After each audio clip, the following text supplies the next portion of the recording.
Welcome to the channel. Welcome to today's run through of all the latest Manchester United news and transfer updates, keeping you right up to date with everything. I'm Jamie. Before getting into it, smash a like on the video, subscribe to the channel if you're new, and let's jump straight into it. So let's kick off with a little bit of injury news ahead of the big game at the weekend. Thank God international football is over. We can get back to stressing about Manchester United ahead of the big one on Sunday. But Samuel Lucas has said that Mazraoui is in contention to return for Manchester United's clash with Liverpool on Sunday. That was always believed to be the case, though. Ruben Amorim said that in his press conferences before the international break, saying that Mazraoui is going to be out until after the international break, but hopefully he can be back in time for the big one against Sunday. It's going to be interesting to see the team that he lines up with. If Mazraoui's back, for me, I would go Mazraoui, De Ligt, Yoro as my back three.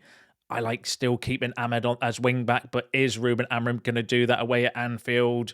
I don't think so. I think he's probably more likely going to go with Dalot or Mazraoui in the wing back position and Dorgu or Dalot down the other side, because he does seem to not want to drop Diego Dalot, does he? But yeah, going to be really interesting. But we'll know a little bit more, I think, Friday with the press conference from Ruben Amorim ahead of the big game as well. But Mazraoui back, hopefully anyway, in time for the game at the weekend. And then coming off the international break, I don't think we've had any injuries that I'm aware of or that's being reported. Obviously, we don't know until we hear from Ruben Amorim on Friday. I think the only one that's a little bit dubious would be Aiden Heaven. Got a little bit of a knock playing for England under 21s, but it's not seen as too severe. So touch wood, we've come through the international break relatively unscathed. But yeah, we'll know more on Friday once Amorim's done his press conference. Hopefully, he'll get asked about the weekend game and injuries and stuff. But give us your thoughts on that in the comments below.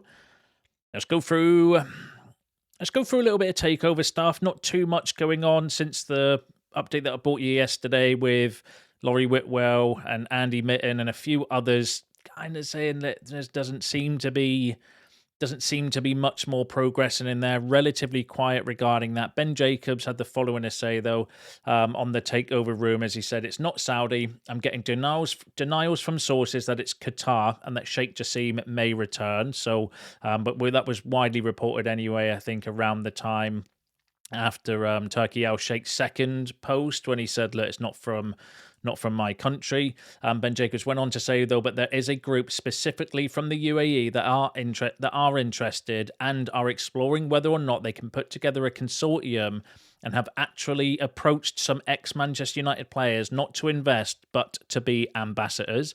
That's where we're at the moment.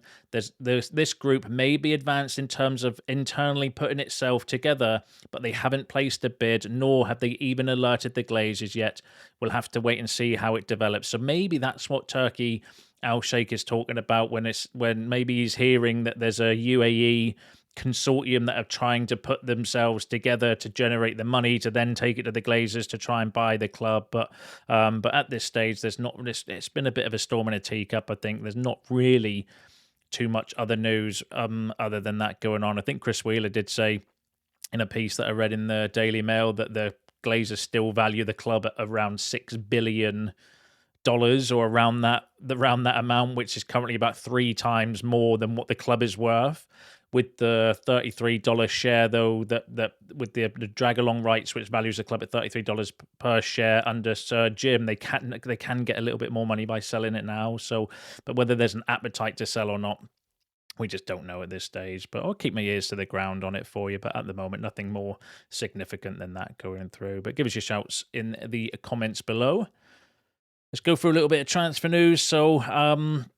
So one player that's come out in Italian media, so Manchester United are interested in signing defender Federico Di Marco. He has a contract with Inter Milan until 2027, and he might be available for a reasonable amount of money in the coming months. It's the second or third time I think we've been linked with Di Marco.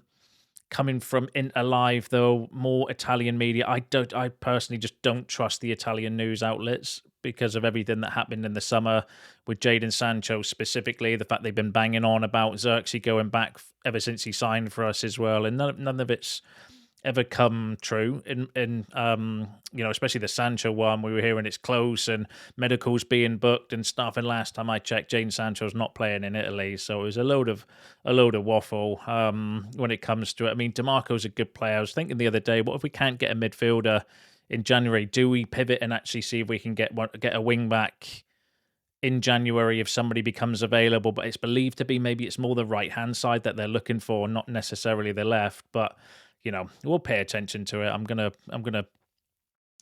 say take that one with a pinch of salt for now, but I'll keep my ears to the ground on that one for you and bring you any updates if they develop.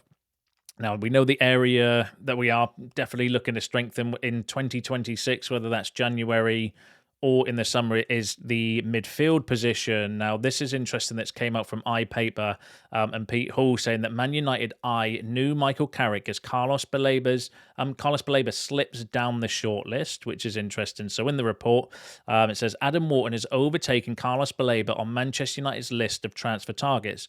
Ruben Amorim is understood to be an admirer of the directness to the Crystal Palace midfielders' game. When Wharton gets an opportunity to pass forward rather than sideways, he more often or not goes for it.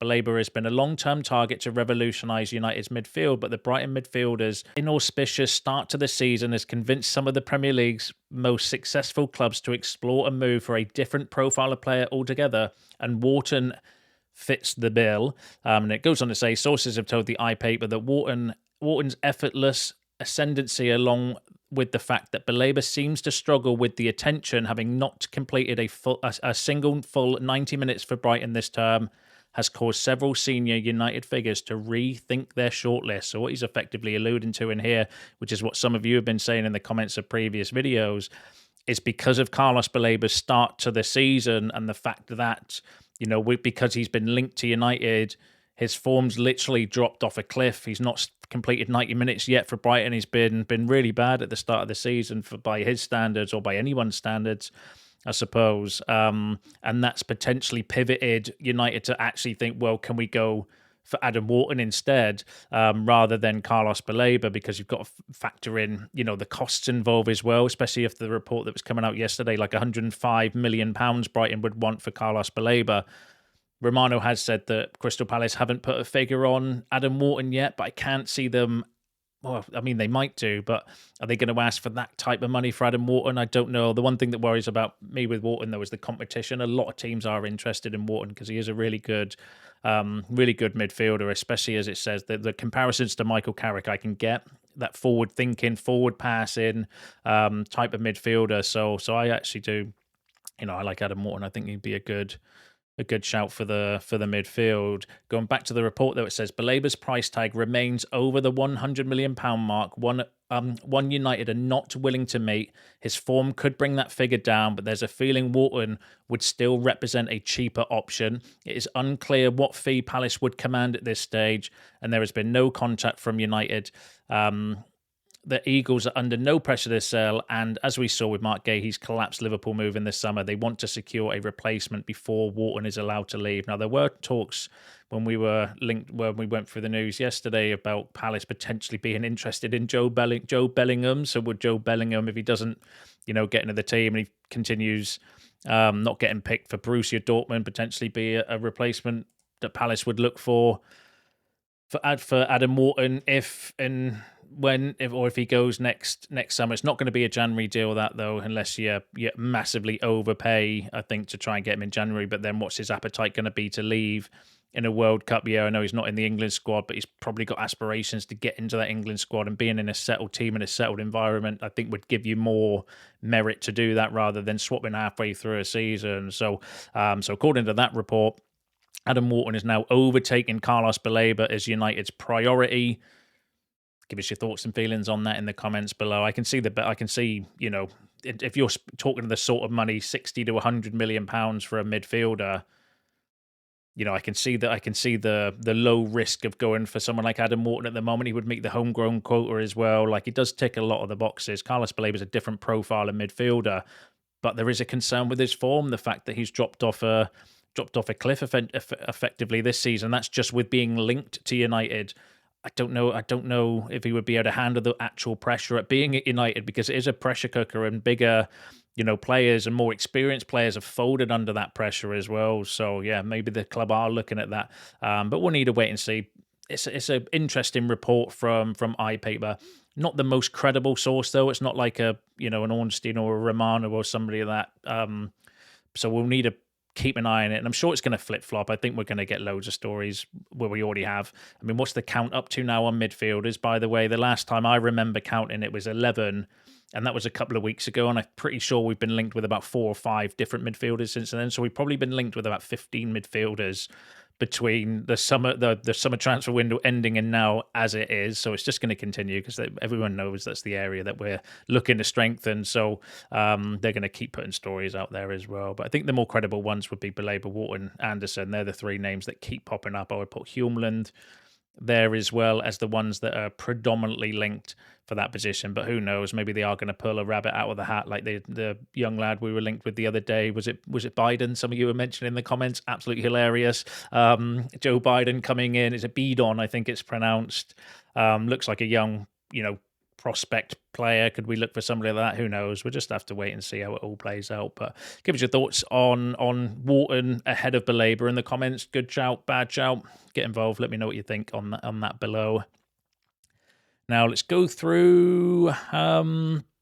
Let's go through the contract talk. So obviously the lot of noise yesterday from Rob Dawson regarding Casemiro potentially getting offered a new contract, but we would have to take a pay cut. But I did say at the time in the report, it wasn't very specific, just said he could be offered a new contract. Fabrizio Romano's come up with the following in terms of the contract. So he said, in order for Maguire's contract to be extended, both parties need to find a resolution on reduced terms. Maguire would need to reduce his current salary, so we're aware of that. So if Maguire is to be offered and sign a new contract, it's going to be reduced terms, reduced salary. We don't know at this stage if Maguire's going to accept that. There were talks the other day about him getting an offer from the Saudi Pro League for around 500 grand a week, although that seems very excessive, but that's their money. That's the way they do things over there. But then also on Casemiro, Romano said there are no current negotiations taking place for the contract of Casemiro. There is a feeling he might leave in summer 2026. Casemiro is a great player, a good leader, everything like that. He's actually done all right this season, but we know his deficiencies in midfield. He doesn't have the legs anymore, and it's a massive issue, I think, for to have a midfielder that can't run in the Premier League as good positionally as he is as well. And like I said, he's doing really well. We need to move forward as a club. And I think his wages and, was it not Sir Jim that came out and said that pretty much everything about that deal he didn't like, with the price, the wages, the age and everything like that as well. So, but yeah, we'll pay attention to that one. But Romano saying no contract talks in place at the moment with Casemiro. But if we are going to do anything with Maguire, it's going to need to be on a pay cut, which is stating the obvious. I think that was always going to be the case. But that's the latest regarding those. And then the final story I've got for you is regarding Joshua Zirkzee. So according to Gazzetta dello Sport, Joshua Zirkzee wants to leave Manchester United in January to get more playing time, and Como are set to rival Roma for the purchase of the ex-Bologna star. Como are seriously considering signing unhappy Manchester United striker Zirkzee in January, as the Dutchman seeks more playing time in the second part of the campaign. So more reports from Italian media suggesting that Roma, as well as Como, might be interested in taking Joshua Zirkzee in January. That's one actually I could see as viable. I could see us doing something with Joshua Zirkzee in January, whether that's a loan or a permanent transfer. I'd imagine it'll be a loan that time of the year, but you don't know. Como have got funding and got funds and stuff like that. So, but yeah, Zirkzee's the one that I can see potentially doing something in January, because where's his minutes coming from? Like, he couldn't even get game time against Grimsby when we got knocked out the Carabao Cup. We've got a dilemma at the weekend because he signed all the number 10s when we already had number 10s there as well. I can't see where his minutes are going to come from unless we have an injury crisis, and unless you do keep him for, AFCON. But then, is that the right thing to do? Are you going to turn down business? So Zirkzee's one I could potentially see there being some movement on in January, because it would make sense. But we'll pay attention to it for you. Obviously, we don't know for definite what's going on at this moment in time. But yeah, we'll keep an eye on that one for you. But give us your shouts on that in the comments below. And give us your thoughts on all the other topics discussed in today's video, because that's you all up to date with the latest news and transfer updates. Don't forget to smash a like on the video on your way out. Subscribe to the channel if you're new. See you in the next one.